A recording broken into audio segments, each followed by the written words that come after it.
Ancient language has such wealth ready to be sung again. The words of our guest today, Glenn Barry, a Gamilaraay First Nations man renowned for doing just that, collaborating across spaces and sectors. He offers a clear and powerful communication through bridging values of both traditional and contemporary worlds, a trademporary world, to support agency and the reclamation of ancestral voice with music and art. The country isn't something that's separate. The country is me. I am, we are country. Welcome to the Frequency Files. Thanks for joining us as we explore the vibrations, forms and creations and mechanisms behind them that inform the nature of existence.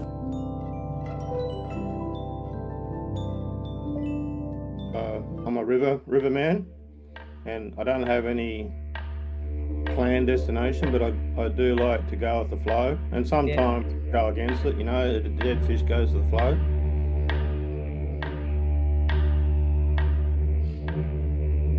Glenn, you're a powerhouse, and I don't think I even have the words to say how thrilled I am to be able to just sit here and yarn with you today and connect further and just have the privilege of listening more to your story, your vision, your wisdom, and where this conversation leads us. So thanks so much for being here. Summer, as they say in Indonesia, same. The mirror in me sees the mirror in you. Thank you. Yeah, being heard, being seen, being felt, being known is where I'm at in relation to not just, what we can find on Dr. Internet, but the things that before that gets fed into that, and we can go down that road in a certain way, or we can break bread, so to speak, or we can just go straight into the buffet and just gorge ourselves with this information that's been channeled through us. Yeah, totally. Glenn, you blend so many different things, right, in the work that you do and who you be in the world now. What was some of the pathways that got you to where you are now? Yeah, I look back at some of my earlier times as a young man. I think the number 8 comes up, and when on my 8th birthday, I had a NDE, near-death experience. So I got a first Melbourne Star drag star bike with big sissy bars and T-bar change gears and a big long seat. You could double 2 people on it.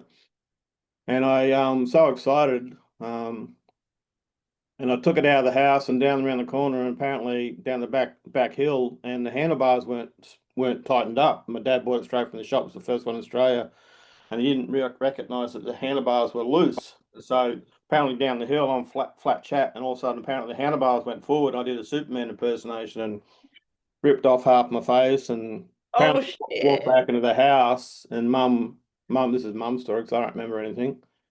And face was all covered in blood. And next thing you know, I was at Pindara Hospital here at Benoa on the Gold Coast. And I remember being in bed and my family coming to visit me, but I was watching us from outside my body, or looking down. And then mum and dad and my brothers and sisters all left, and the nurse would take me to have a shower because I was there a couple of days. Apparently, I had amnesia. Amnesia. And anyway, so for 3 days I was in the hospital, and so the nurse has taken me for a walk into the shower, and I'm watching me and the nurse from behind me as I'm being walked into the shower. So that was a really interesting memory that really has been a catalyst for lots of things. From my own near death to just after that, my brother passing over, he drowned. And I pulled him out. I saw him in the pool. I was the one who found him. So there was some cathartic catalysts, I guess, to what is my relationship with this body? What is my relationship to not this body? And I didn't know spirit, so to speak, at the time. I remember in that same year, I was in grade 2 at Benoit Primary School, and we used to have religious instruction with Church of England family, and not religious, but it was something that, gathering and coming together and, hearing, this word of praising spirit in a different way, so to speak. Yep. And I asked the priest, what color is Adam? And this is 25 years before I even find out my Indigenous ancestry. So our family didn't have this knowledge outside until I was in my mid-20s. So I was 8 years old, and the priest said, "You get out, don't come back." And I was like, "Wow, that was pretty funny." In hindsight, and so there's always been this thing of me being outside the system, looking in the system, and go, what is it that the system is trying to articulate, but what is it that I don't resonate with? Yeah. So those are sort of little, I guess, hints towards being a searcher. Also, looking at what is my authenticity within this construct. Yeah. Yeah. Yeah. So after that moment with the priest and the sort of stark contrast of rubbing up against that and propelling you into that search, where did you go next? Um, there was some dark times, let's be honest. When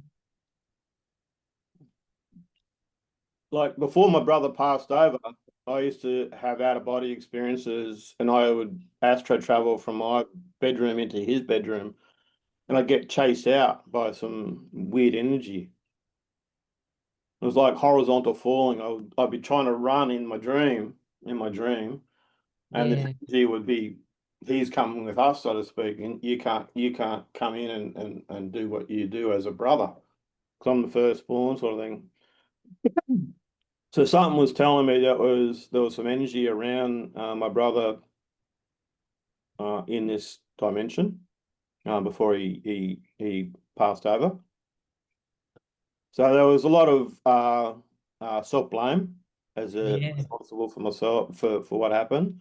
Mm. Um, yeah, so it took a long time. Mum and Dad split up after that, very much, not much longer after that sort of thing, and we aren't going through family court. And one of the psychiatrists, psychologists, can't remember, had this. It was like a bullseye. It was like a big piece of paper or cardboard or something, and had a concentric circles. And there was like a monopoly. You had the pieces or chess pieces, and a piece would represent myself, and then they said, put your family in how close a relationship they are in your world to you. And so I had to put these pieces a certain distance away from me. Some of them were closer, some were further away. And so that started me on a thing in my primary school. I was really interested in social studies, social sciences. It was always I just could not get enough. I would read the Encyclopedia Britannica back to front, Guinness Book of Records. I'd have this amazing retention. And even to that point in grade 2, I finished grade 7. So I was like Doogie Howser in the 70s. But there was no thing for advanced learnings in those days. So I just basically waited for another 5 years for grade 7 to finish so I could go to high school. And I was sort of in limbo at a certain point, because I was like, the school wasn't teaching me what I was excited about. It was like the system was very black and white, and I'm about color. So it's been an always underlying thread that I look back at, and again, for me to answer these questions is really important. I have answers, but if I don't ask myself these questions, then I'll never get these specific answers in reflection. Mm. And I've worked out that, you know, come full circle to where I'm at now. The sensory perceptions are my bread and butter. It's my day to day. It's my way to evaluate the world around me. Like I started today, I said, "Oh, you're wearing red," and that's quite interesting. Red is very rare, but I have a red book right in front of me that I don't use a lot, but it's decided to come out at me. I've got a red piece of paper here with my Marble Gullibar, my PhD thesis, that red's around me. And so red is about clairaudience, listening, deep listening, the words between the words. And it's not something that it's not my superpower of putting things into short, sharp bites. You know, I can, as a sensitive, as a feeler, as a blue person, I love detail. So detail and fact sometimes get a bit tension. Yeah. Yeah, so the emotion of the memory has been a really interesting perception of what I've allowed to trigger me and how I look at in a different way from a sensory, from a true innate feeling without a narrative that's associated to the emotion. And so the feeling is telling me what's now, not what was then. And the now is part of my new terminology of, you know, in a lot of First Nations way, they talk about the dreaming or dream time for one of a word that people might resonate with that's listening. And sometimes that sort of is, you know, a mythology or a past tense, you know, in the old days or the traditional sense, which it's finished. And I go, no, it's now. We say bar, B-A-A in Gamilaraay. Bar is past, present, future. It's all the same time. And we're seeing this in quantum. We're seeing this in like what Robert Edward Grant talks about in you know, in this spiral, you know, this get out of the 2D into the 3D, into the 4D sort of space. So I'm seeing where I've been, where I am, and also that spiral like a staircase. I see where the staircase is leading, but also see where the staircase has come from. Mm, mm, mm. And the Yeah, common denominator in all this is myself. And what am I putting into the system to make the system the reflection of my intention? And if yeah. I'm confused, then that's reflecting my confusion. If I'm smiling all the time, then that's a reflection of my intention. Mm, mm, mm. Yeah. You shared just before that the dreaming isn't this thing from the past. And I know you've shared with me before that you really value bridging traditional and contemporary worlds. Mm. How can our understandings of that change and how can we live more trademporary lives? Yeah, so that's a word that I brought up in my honours thesis, that combining of tradition and contemporary, that trademporary. And that's um, there's a great academic called Homi Bhabha, and Bhabha talks about the third space. And it's always interested me. Like people would say, like when I come back to my Indigenous ancestry as a fact, you know, it wasn't until my grandfather passed over in 1999, and my mum's brother gave us the family tree. And so I was 25 years old at the time, and it sort of rocked me for a bit, but it was like, that makes so much sense for all this sort of stuff. As a teenager, I used to get a Swiss Army knife and try to find out if there was white skin under me. Because I'm not quite black, but I'm not quite white. I don't quite fit into the regular terminology stereotype. I used to get chased by a mob when I used to play Aussie rules, and they would probably intuitively recognize that I wasn't quite in the same club because I wasn't dark enough. Yeah, so that trademporary world is recognizing my dad is white fella, he's Irish, and my mum is Gomeroi.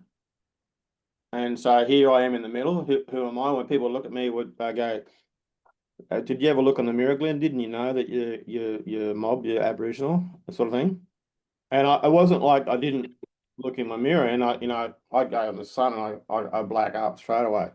But it wasn't about the outside; it was the inside. What am I understanding? It was the inside, and a lot of the trauma that's in the, I guess, society's zeitgeist of being Aboriginal. Like I can't run fast.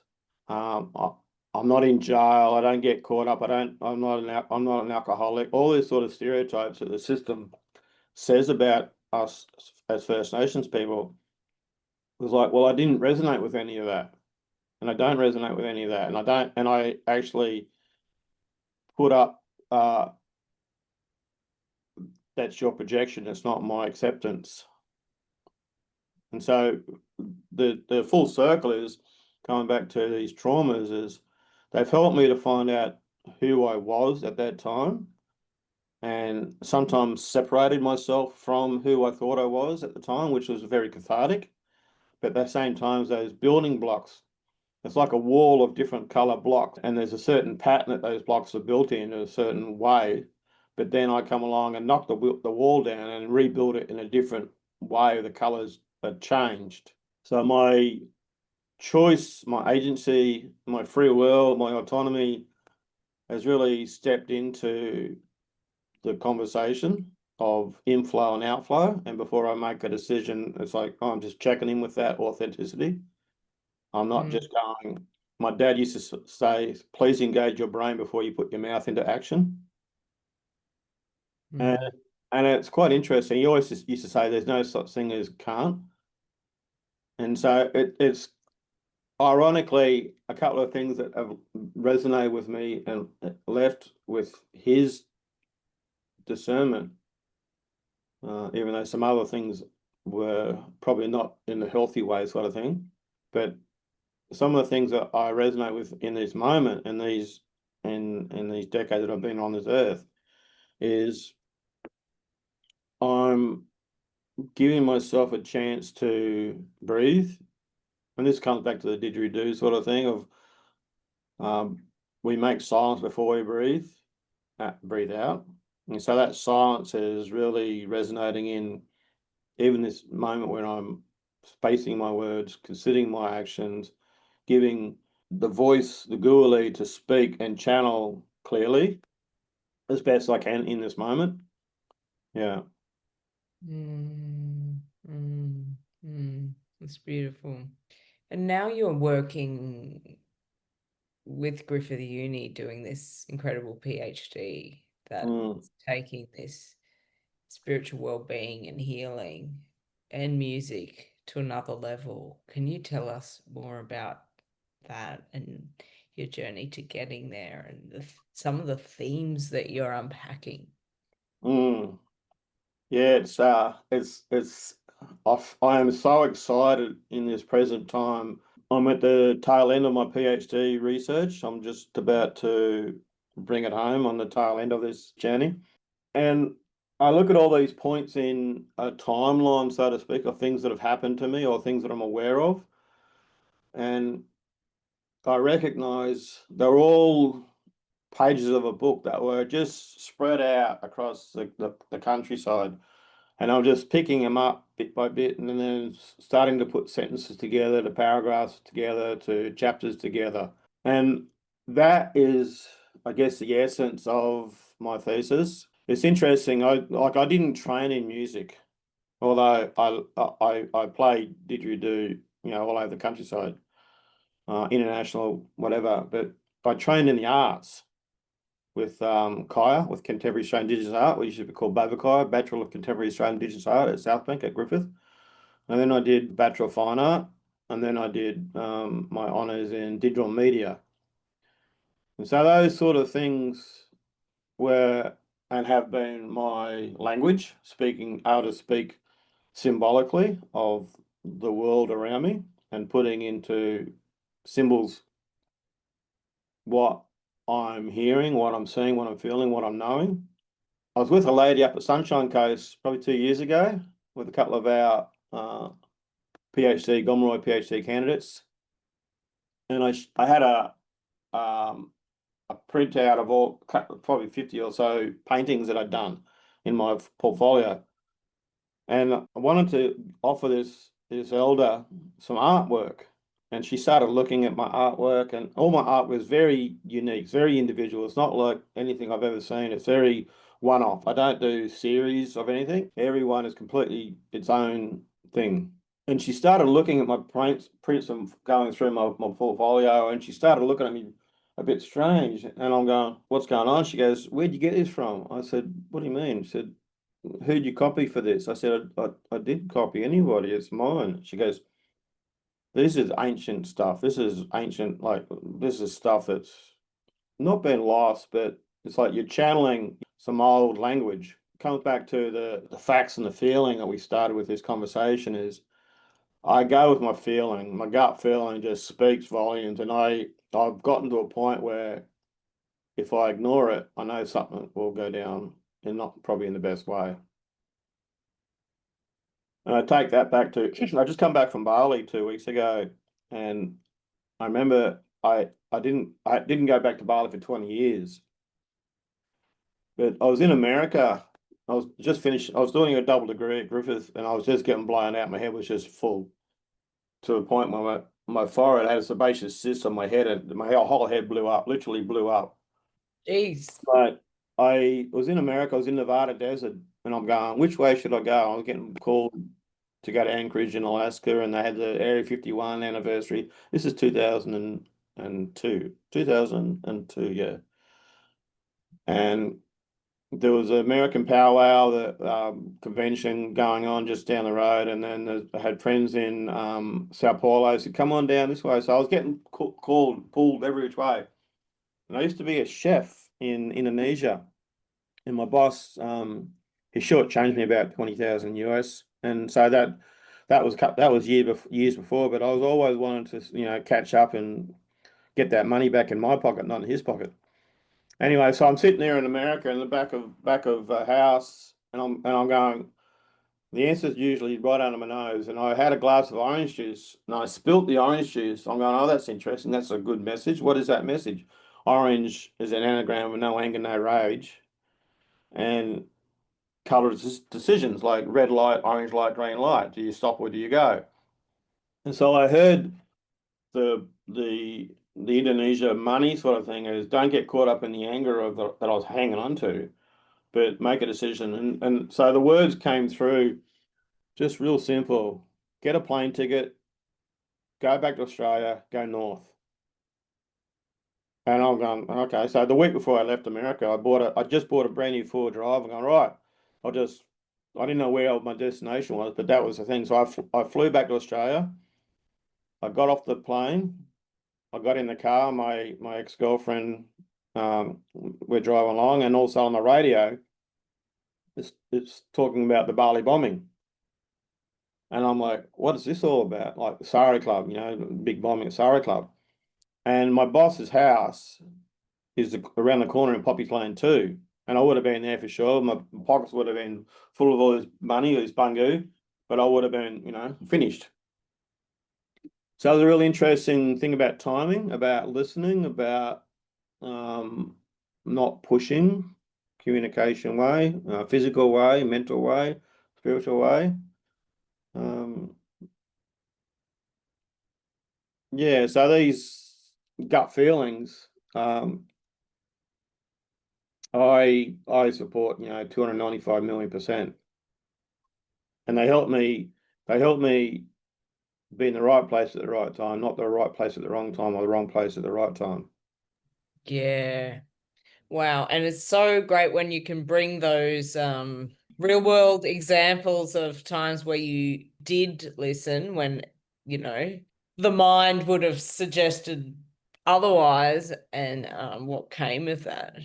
Because Yeah. I'm curious, like in a university context, or sometimes in more traditional Western models, this personally, I sometimes struggle with like where the space is for the wisdom beyond the senses when that's not always honored or recognized. So like, how do you bridge those worlds in worlds that don't necessarily even acknowledge that they exist or are relevant or are true?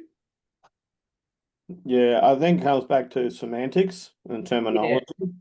Like, for example, in my research, like as I was saying, I'm an artist whose my research is looking at the spiritual well-being and healing of First Nation music from a Gamilaraay perspective. So Mm. the key word is First Nation music. And so when I look up music as in the First Nation languages, we don't have word for it.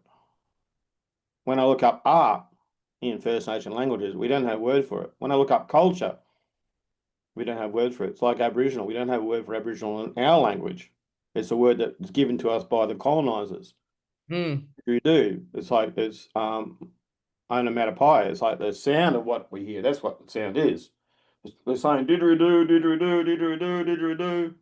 So semantically, English is about exchange. It's a barter system. It's very fact based. It's very. I've got three rocks. I want to buy those two sticks. What's the exchange rate? Oh, 1.5 rocks for one stick. Yeah, it's functional. Yeah. Functional. But it doesn't bring in any sensory perceptions value. That's why we use other languages, even French, like this is our first time we've yarned face to face on Zoom. So this is not deja vu. This is vu jardin. This is the opposite of deja vu. This is brand new moment. So the sensory is, like if you can't prove something's happened, then it can't have existed. But, like even Einstein equals MC squared had to have a dream to learn that that was the equation that set us on a amazing opening of knowledge of possibilities. But he couldn't do that in his day to day. He had to have a dream to get that equation. So these considerations are locked into a three-dimensional space of we do what we've been told to do. You get 10 different scientists next to each other looking through a microscope, but they're all trained in different areas and they'll see different things. Yeah, we see from where we're looking. Yeah. I was talking the other day with a group and I was saying, okay, everyone imagine they're all looking from the roof down at each other. Just 10 feet above themselves. They're looking down from each other. Can you see yourself? And they're going, yeah, yeah, easy. Well, that's fourth dimension. Just like that. You've just seen a possible perspective outside your own normal reference point. What we see from our eyes is just part. I've seen people that are blind and they can see so much. That synesthesia is something that operates in my body. I've been able to see sound and hear color. So I can see energy. I can feel energy first, then I can see energy like a light going on around you at the time. And so I thought that was just everybody was like that.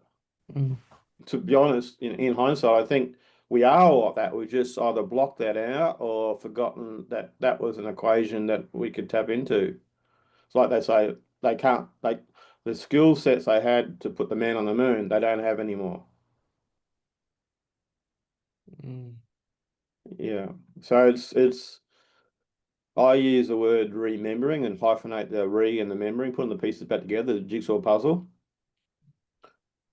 I was talking to somebody the other day about Preston Campbell. I was talking to him about jigsaw puzzle. But imagine you have a jigsaw puzzle and some pieces are missing. What do you do? And he goes, well, his kids will actually remake the pieces that are missing.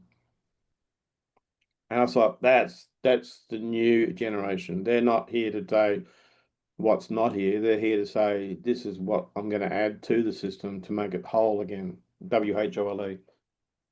Mm. Mm. I'm really curious about what your definitions or the way you orientate around words that are quite common in quote unquote spiritual spaces, to see what your spin on them is, or what dimensions you want to offer to that conversation. So, for example, like, what does consciousness mean to you? For me, in this moment, the reflection I get is a knowing from the system that I can express. And that means whatever my teacher is imparted in and with and through and around me, that's a consciousness of a legacy of sorts of what's been imparted. Mm. Yeah. Yeah. So it's a certain, like, it's a library of sorts. It's like consciousness is probably just like books on a shelf. Yeah. And it's only good if I open up those books and go, oh, this book here that I was saying before. As part of one of my mentors, Man in the Universe by Dr. Francisco Cole. He used to travel around the world, and he was the first man who really brought home intuition as a viable resource in all of us. But he specifically, we're at a group gathering that I coincidentally found myself at in Currumbin Valley with 30 people in this room. And he's well traveled. Like, he's been traveling since 1964. He was way old, in the late 70s when I met him. And anyway, first time I meet him, and I'm sitting there in the chair, and he's talking his talk and walking his walk, and he stopped mid-sentence about 10 minutes in, and he's faced up straight to me, and in his Spanish Puerto Rican accent, he said, "If you don't like what you're listening to, the door is right behind you." And I'm like, whoa, whoa, what's going on? I'm thinking poker face, and he's reading me, and he's telling me that, am I wasting my time being here, and is he wasting his time telling me? And so in I had to sort of wait for my head and my brain and my head and my heart to sort of start talking to each other and going, there's something about this. And my head's going, oh, let's just get out of here. My body's going, no, there's something about this I don't understand, but I need to know more. So long story short, I went through that workshop in the morning, and in the afternoon we had a bit of social down at my friend's house on the beach at Currumbin. And I'm talking to some friends at the kitchen table, and Francisco's in the back in the corner of the front of the house, drinking his port, having his social, and all of a sudden I hear, to the owner of the house, Michael, Francisco yells out, "Hey Michael, is that a didgeridoo over there in the corner?" And Michael, the owner of the house, he goes, "Yeah, Francisco, why?" I said, "Why don't you?" Francisco says, "Why don't you get it and give it to Glenn?" And I'm looking around, and this crew that I just met, that most of the people I'd never met before that day, except for a couple of people. I'm looking around, is there another Glenn around here? Like, what's going on? Why would they give me the didgeridoo? Because I'd never touched one, never seen one, never played one, never been anywhere near a didgeridoo until that day, that moment. And next thing, the didgeridoo shoved under my mouth, and Oh. and he goes, and they're going, play, play, play, play, and I'm like, I didn't even know how to. I had no idea, so I had to go. No fear of failure, and I was crap at it. But 3 months later, we found out with the family tree my grandfather passed over, and then we found we're from Tinga, Gomeroi mob, and not that we play didgeridoo traditionally, but it's been a part of my identity is to help me find my breath, find my spirit, inspiration in spirit, so to speak, through the didge. It's helped me to come back to the word consciousness. When I'm playing and I'm in this rhythm, and I'm not just playing a short, sharp piece, but I start expanding. My consciousness starts going out. And so that word is I become my teacher. Mm. Yeah, I'm not waiting for someone to tell me how to do it. Mm. Yeah. Mm. So I do a martial arts called Shrinji Kempo, and as a branch master, I'm pretty high up in that level. I have my own club that I teach this martial arts. And there's lots of really interesting philosophies around that of hito, hito, hito, the person, all depends on the quality of the person.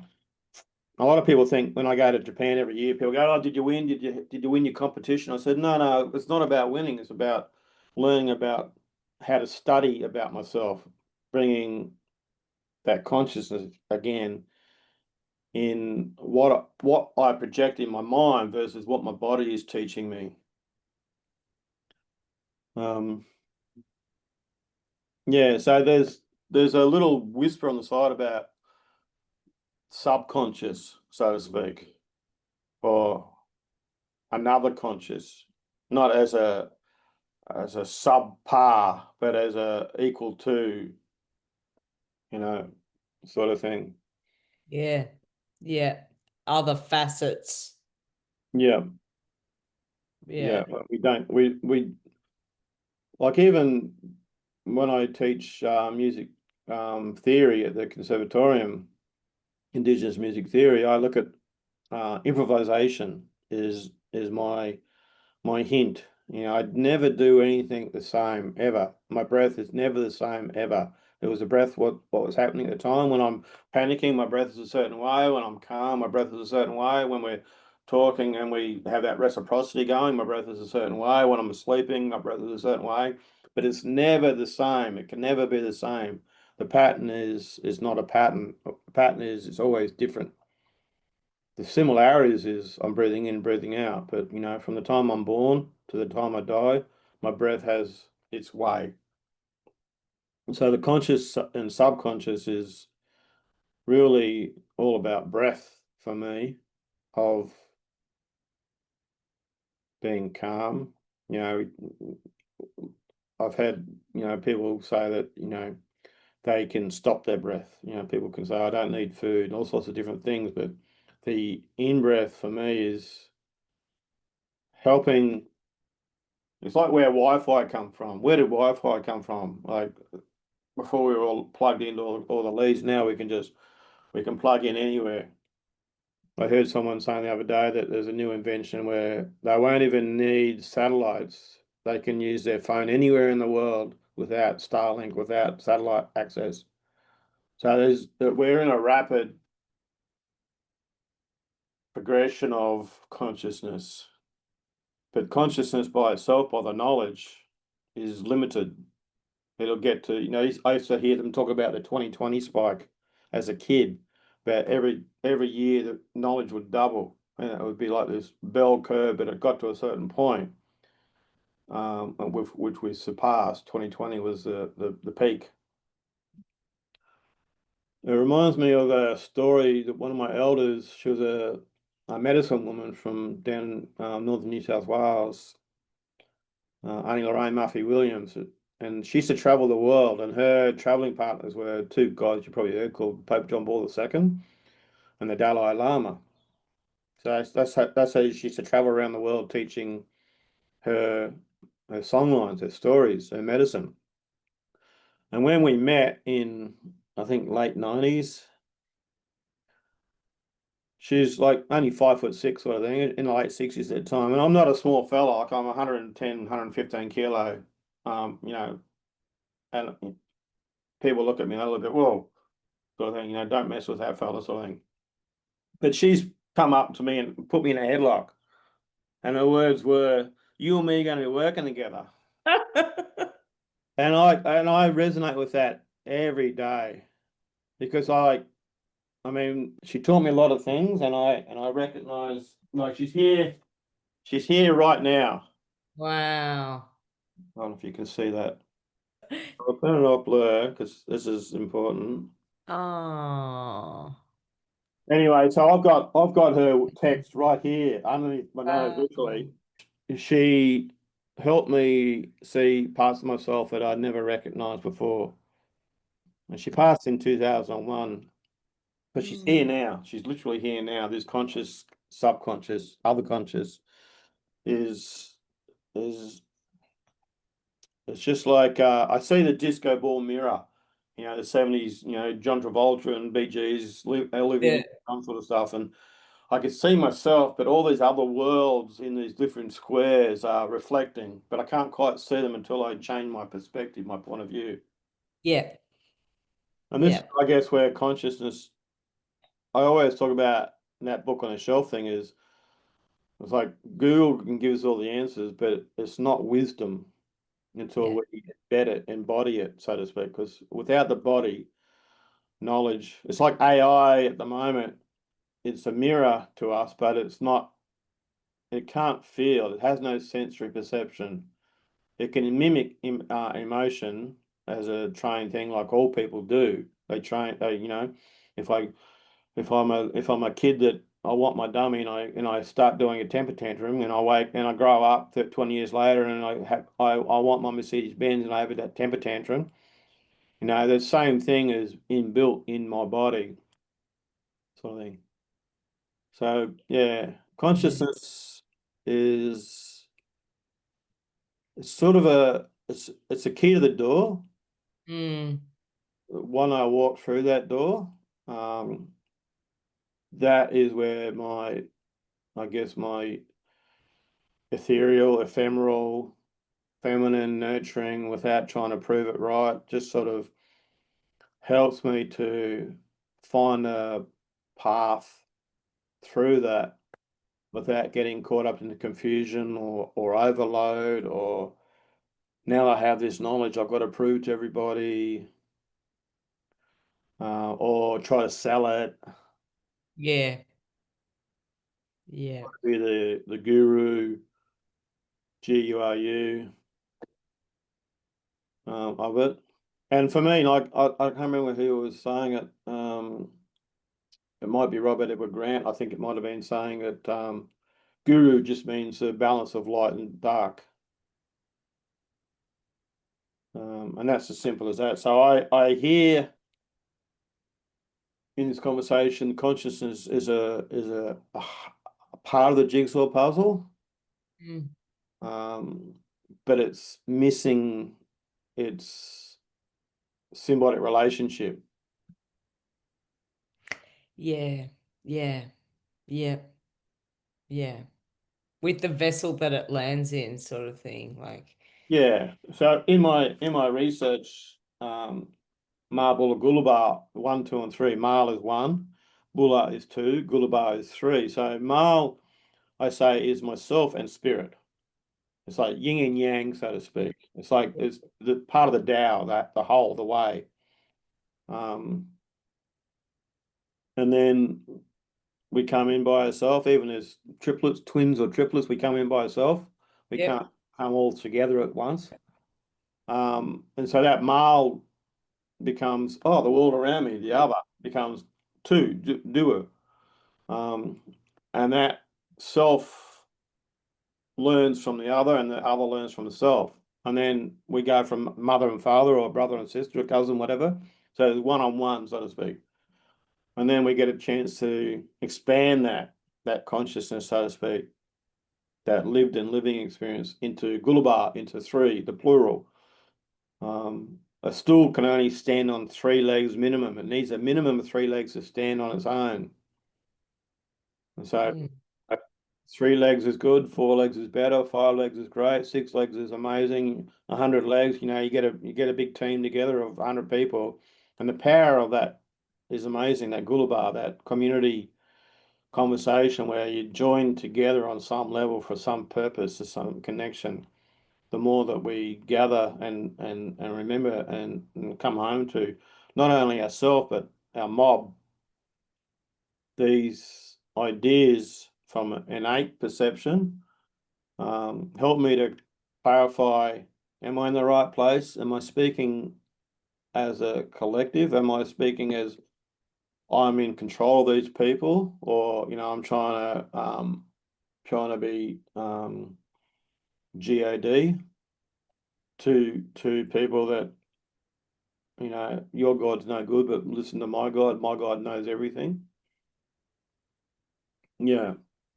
So that's been an interesting, I guess, reflection in my theories, in my thesis, and not just a theory, but a practical, looking at and in all sorts of situations. Like at the moment, we are Bulla, we are two male and male, one and one, become two. I think about one as I and one as I, and in relationships, the balance is the I become the H. They are not codependent. That become the A, like the arsehole. One's codependent and pushing on supporting the other. That Bulla is, if I know myself and someone else doesn't know themselves, they if that person who knows himself moves away and this person, it's like codependent sort of thing. So for me, it's the male is what do I bring to the situation? What do I do to support myself? And this is interesting. I paralyzed myself many years ago. I crushed L5S1. Whoa. And I couldn't walk for a long time. I had to learn to walk again. And it's quite funny. When I went down the X-ray road and they couldn't find anything, I finally got the MRI scans and I picked them up from where I had them done and I took them to the orthopedic surgeon and he's thrown them up on the wall and he's looking at him quite strange and I'm sitting down. He's kept on going back and forth, looking at me. And he goes, "Can I ask you a question, Glenn?" I go, "Yeah, shoot." And he goes, "Interesting, you should say that word, shoot. See all this stuff here on the X-ray, on the MRI, it's shotgun shrapnel." And I'm going, oh yeah. He goes, "When were you playing around? What, like, where are guns in your life?" And all of a sudden I'm flashing back. I'm 14-year-old, I'm holding a big bullseye. Similar to what I was talking about when I was at the family court and I had the concentric circles. I used to paint these bullseye on the big cardboard and walk them down the back and we'd just shoot them with BB guns. But the old man, he didn't play with BB guns. He played with, 22s and 303s or 308s, can't remember which ones are 303s, and double barrel shotguns, all sorts of stuff. Anyway, he's, having a few turps on the Sunday afternoon, and as I'm walking down the back, he's shot. And I'm like, boys don't cry. My dad was pretty hard ass, very, factual. And I remember coming up crying. He said, "Boys don't cry." And so that was blocked out because of, in that moment, I don't cry. And so I've forgotten about that. 11 years later, I get this injury and the facts are there. It's like, oh, I subconsciously blocked that out to the point where my conscious didn't even remember. This is where I guess memory and the time that we are in now, like when they cross paths, so to speak, it's like I do a lot of poetry and a poem that I shared last month for NAIDOC was called Dynasty or Destiny. And so that semantics, terminology are very closely aligned. And so time, place and space is, I think, something where, well, for me anyway, I'm working on recognizing what time I'm in, what place I'm in, what space I'm in, not as a limiting factor, but as a potential factor. As we have the cloud. Apparently, the cloud you can store all your stuff in the cloud. In the old days, they used to talk about the Akashic records. Edgar Cayce is pretty well known for that sort of stuff. Yeah. And that resonates with me. Like, how do I know this? Some of this stuff, like when I talk about my paintings, and the elders are going, how do you do this? And it's like, nobody's taught me. It's a combination and conglomeration of everything that's coming through. It's like I just get out of the way and let I'm drawing and I'm in this, like I'm playing didgeridoo. I got no idea how sometimes the stuff comes out of my didge. It just does. But it takes the spirit, the inspiration of the breath and my body to work together to make that new consciousness from the ethereal, from the cloud, Yeah. from the space that I'm plugged into, but I just can't see the wires. It's wireless. wireless. Why? Why not? Yeah. Yeah. Yeah, amazing. Amazing. Actually, I remember when we met, I got a hit about some metal, and I was like, why am I getting all this stuff? Mm, Remember that? mm, mm. It was the weirdest thing. I was like, oh, I don't think so. Don't bring that up. That's weird. Emu bumps right through me.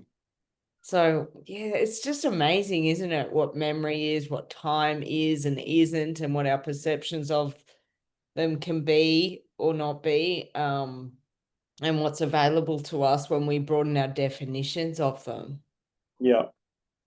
And similarly, I know frequency is a really interesting word, and Mm. it's a word that people see in different ways. And I'm curious what your definition of that is, or what your connotations of that, yeah, might be. Frequency. I think like what we're doing right here is a frequency, is a resonance between something and something. It's not a singularity, it's an energy that comes from and goes to.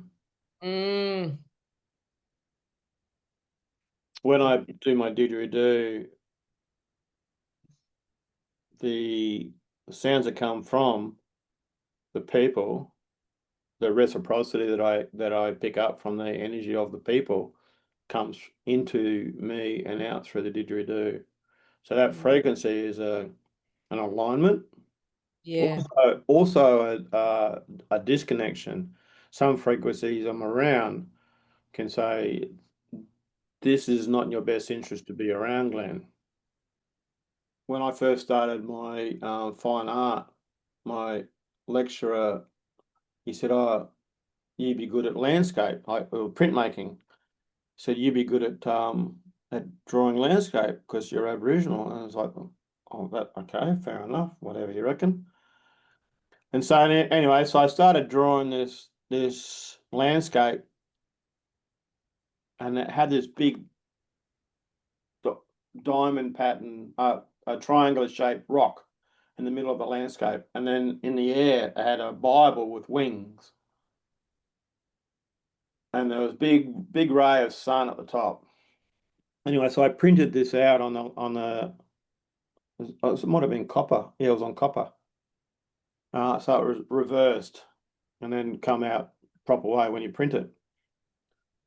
And this was in, I think, 2002, the year before, the year that I left Australia to live in America for 6 months.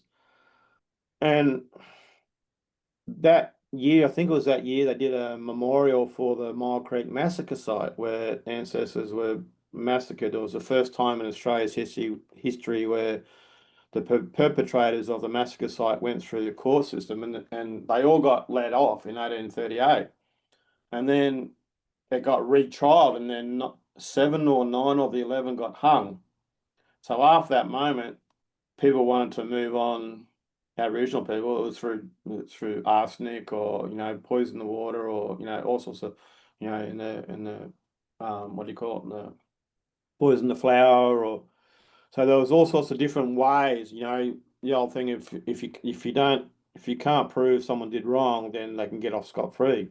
I travelled out there in 1999 in winter solstice, 22nd of June 1999. I was out to go to my grandmother's country, and I got taken down this dirt road thinking it's a shortcut towards a place called Bingra, where my family's got history. And we're 20 kilometres from this Bingra town, and this is early AM in the morning. I'm following you can see the Southern Cross. We're going south. Stars are bright and beautiful. There's no, light pollution. It was cold. It was winter time, in June. And I got my thermals on, I got the heater on, I got my jackets on, and all of a sudden I started getting really cold, like super cold, like weird cold. And then I felt like if we'd gone another couple of kilometers, I imagine the car was going to be turned upside down. Wow. So I said to my partner, I said, turn around, let's do a big detour, come back to where we've got to go, but get off this road. We've got to get off this track. It wasn't a road, it was a track. It was like just dirt. Anyway, next day we're in town in Bingara and we're outside my great grandfather's house. It's turned into a local museum. It's got stuff from the First Fleet right through in the house. And this house, my mum's auntie wrote a book about it.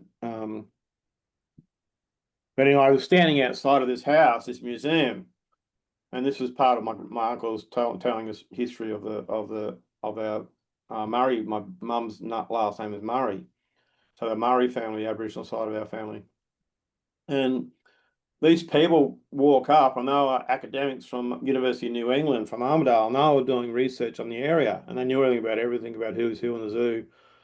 And they happened to have a conversation with me and said, "Oh, what are you waiting for?" I said, "I'm waiting for the museum was closed at lunchtime. We turned up at lunchtime, and they're going to open up at 2 o'clock, and it was 12:30 something." I said, "Oh, who are you?" I said, "Oh, Glenn Barry, but my mum's June Murri, and her dad's Walter Murri." And all of a sudden, the penny dropped, and I started just dropping all these facts about my family. I said, "Oh, have you been to the grave sites, the graveyard up the top of the hill, up at Bingara, where your grandfather's family for generations have been buried?" I said, "No, I haven't. I still haven't been there." I said, "Have you been to, obviously you haven't been to the museum." I said, "What about the massacre site?" I said, "What's the massacre site?" I said, "Oh, Mile Creek Massacre Site." So I never heard about it because it wasn't posted. There was no signpost in those days about it. It was just looked like bush, you know. He said, "Oh, have you got a map?" I said, "Yeah, I've got a Refidex in the car." No, Refidex, yeah, Refidex in the car. Like, and on the way down, as a passenger, I was drawing these arrows on the way down, and then when we did a Yui the night before, where I said, "Get out of here," they go, "Oh, you've been there already," because they could see the marking where the arrows were. Oh, wow. And they said, "Yeah, that's where the massacre site is, where the arrows had done a Yui." Of course it is. Jeez. Wow. And then, so come back to my artwork. When I went back there in 2005, I think it was, I got on the country the first time when they'd done this memorial site and they'd done these plaques along the way. And then at the end of the trail, there's this huge, big, probably a couple of ton stone granite triangular rock that I'd drawn years before it was even erected, before it was it sort of thing. So there's this idea of being able to see what's not there, be able to feel what is there, so to speak, and come back to that resonance of when I left that country for many times until last year was the first time where the ancestors that had passed over, they would go, "Hey, with him, he speaks our language, he can talk with us," sort of thing. And I would take them, they would, they come on, they'd just jump on and I'd drive back to the Gold Coast and have this confusion around me because I didn't understand what had happened. But at the same time, they were trying to share to me in a way that wasn't now, it was then, sort of thing. But it's happening now again.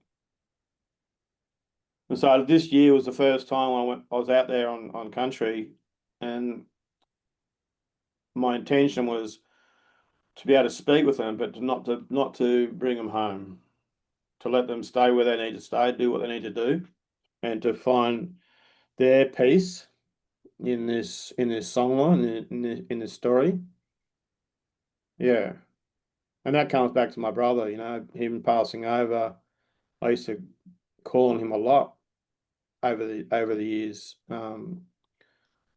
Sometimes as a way to sort of appease my guilt, my guilt for letting him pass over, but post that, recognizing that it was his choice to check out, to come and go the way he came, and to give the lesson that he is. Yeah. So all these consciousness again is really interesting. What's come out of that simple question: what is consciousness? Wow, that's incredible. And thank you so much for sharing your journey back to country, because that was something I wanted to ask you next. Like, what does that? Cool. Yeah, of course it is. You did it before I even asked. Who needs words, hey? Yeah. Yeah, it's no doubt been a colourful and deep and um yeah, I beyond words experience in connecting to your mob and to your mother's country and your country. And what's that been like in connecting more deeply to Gamilaraay mob? Mm. It's like they talk about is it the curling photography where people might have a limb missing and they'll take a photograph and the photograph can see the shape Ah, of the yeah. body, or it can cut a piece of leaf out and you can see the energy that's missing. So this is Mm, when we had the facts, so to speak, in the family tree. It was like the aha moment. It was like yeah. all these part of the jigsaw puzzle that I wasn't ready for. But then all of a sudden, there was a timing where I go, all right, this is where I'm at. Yeah. So I had my accident and I was a chef and I couldn't walk and I had to learn to be still, literally learn how to be still from going 100 mile an hour, doing everything 100 mile an hour, 120 mile an hour, to being still, to be passive, to be, okay, if I can't move, what can I do? So I started working out listening, working out what is my body teaching me? What is my body telling me? I remember I was in hospital, I had an epidural and I came out of that and I woke up and I went to get out of bed. My top half got out, my bottom half stayed in bed, and then I fell on the floor. And it was like the memory, the words, quite interesting. The words came to me, said, I've been trying to tell you for a long time, Glenn, we can either work together or we can work separately. Which way do you want to do it? And so my body has been my greatest teacher, Mm, not just what my brain, because my brain was off tap. It was so smart that it was too smart for its own good, but it wasn't in balance of the head and the heart. It was like the head was really big and the heart was, or the body was small. And so I had to work out yep. how to get those two together. Yeah. Yeah. So coming back to country and connection, when I get a chance to share and represent for community, that's not my ancestors' community, but it's my community that I've grown up on, or I'm part of, or even internationally as sharing community from overseas and country from overseas. When we're in New Zealand, it's, oh, you're from the land of the dream, and it's like, oh yeah, but when I'm here, it's just we're dreaming because it's the land that we're in. We're in the land of the dreaming. It's not a mythology. And this is in part to see myself outside of myself, to see myself in an overseas environment and see who do I think I am while I'm in this space. Mm, So the country isn't something that's separate. The country is me. We are country. yeah. And that is been get getting more strength, more strong. Not strength from a pushing point of view. In Japanese, they say Riki e Funi, love and strength in harmony. The idea of strength by itself is no good. Strength without love is no good. Love without strength is no good. So to bring them together, it's like Yurtin do a mother and father songline, they say in Yongu in Arnhem Land. That balance of strength and nurture together. Chinese say that. Have you heard of the sound of one hand clapping? Mm, And I say that with people. All right, everyone do the sound of one hand clapping. Now do it with the other hand. Now bring them together. It's not silent anymore. That's what consciousness, bringing the head and the heart together, bringing the body and the mind together, bringing the spirit. Spirit can't do it by itself. That's mm, where the sound of one hand clapping is. That's spirit. It's like there's no resonance. There's a frequency of energy of a molecular level, but from the physical point of view, there's no auditory. So we Yeah, can't hear it, we can't see it, we can't feel it, we can't know it. It's very difficult to make conscious tangible. of it. Yeah, tangible, yeah. Mm, yeah, yeah. Such powerful analogies. And I love that there's that reminder for all of us that we are country. And for people whose ancestry may be really different, or maybe from uh, colonizer backgrounds, what wisdom would you offer them in creating a new narrative around that? Mm. I can only speak on first person point of view. For me, if my motivations aren't clear, then my outcomes will be the same. So, what are the reasons why a new narrative is wanted or considered? If that's a considered point of view, and it could be reflecting with self. If self listens to self, then that's good. If it's not, then it's bouncing off other people that they resonate with and align with. And also for those that they don't align, if I only resonate with the people that I resonate with, I won't hear anything outside of my general knowledge. I'll never be able to see that knowledge outside its own container. So sometimes, like I was saying with Francisco, if you don't like what you're listening to, the door's right there. It's like, what, what's going on here? And so being able to be questioned on what I think I know, I think that cathartic moment comes into considering a way. And I talk about colonization as a great separator, Mm, and there's lots of terms about decolonization and deconstructing and decommissioning, so to speak. But it doesn't, someone said years ago, if I've got a problem, bring two solutions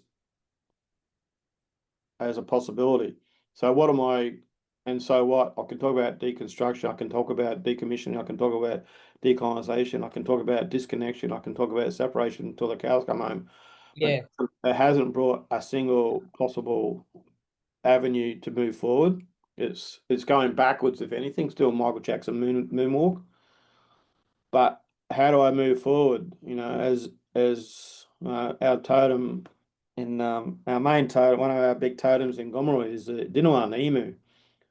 An emu can't go backwards, can only go forward. So how do I bring my awareness of self as part of this journey? As I said, my dad's Irish, and Irish have had some interesting things, but at the same time, they've been taken in by a lot of First Nations community, because the hierarchy in the Western system has been very much, if you're not English, if you're Scottish or Irish, or you're less than. And so my answer to that question is, what do I do in my day to day that perpetuates my own separation from mm. self?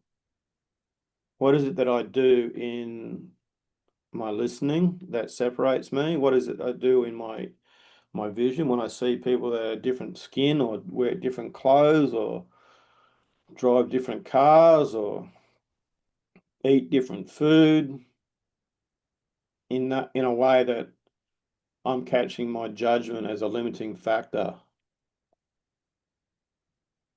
Yeah.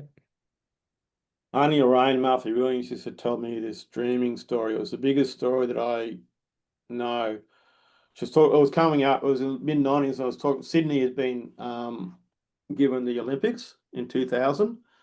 And so there was this big focus on Australia. And I remember telling me this story about the symbols that look like the Olympic flag but mean completely different. They're sort of the same but different. So when you think of the Olympic flags, what do you see?